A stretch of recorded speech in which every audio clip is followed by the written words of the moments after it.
Саламатсыздар ма YouTube каналының көрермендері. Бүгін сіздермен қызанақ мариновать ету тәсілімен бөлісетін боламын. Сонымен бізге керегі қызанақ,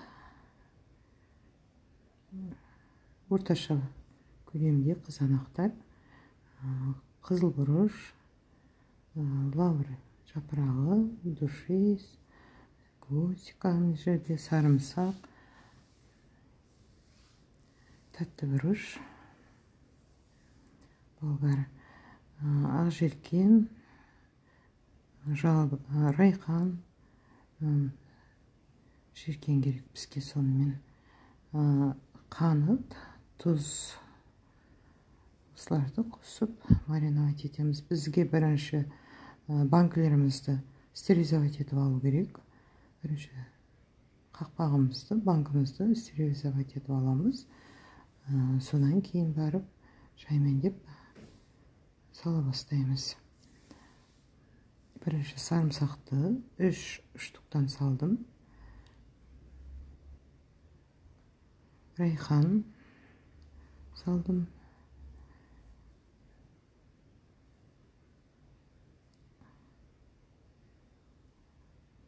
Ақ желкен, укроп, желкен хрен деп айтылады.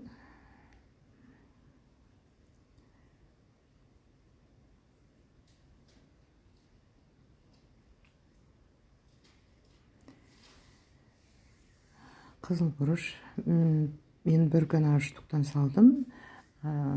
Душиз, гвоздика, лавр жапырағы,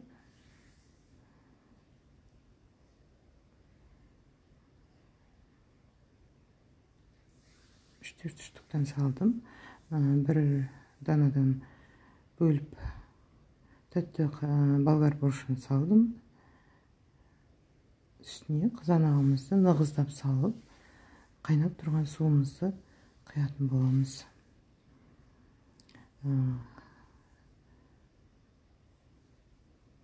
Қайнаған суымызды бір 15 минутқа қойып қоямыз. 15 минутта өзі салқындап, банканы ұстауға келетін болады, шүберексіз.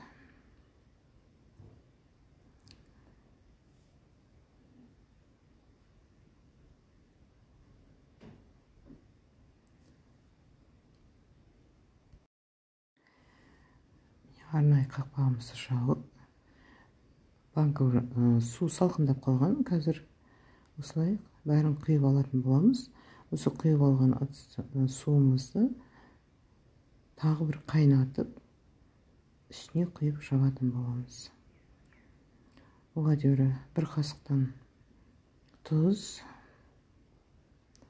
2 қасықтан ас қасықпенен шекер салдым. Лимон қышқылы жарты чайны ложкадан салдым. Жарты шай қасықтан.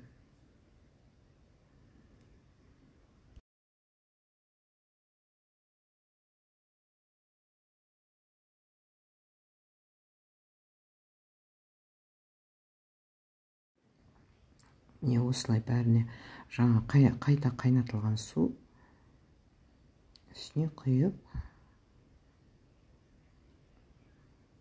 банкілерді осылай бәрін жауып алатын болды. Осымен біздің мариноватымыз бітті. Қызанақпенен сіздермен бірге болған Лейла. Видео ұнаса, соңғы видео көрген болсаңыз, ұнатсаңыз, лайк басып, тіркеліп, комментарий жазып отырыңыздар.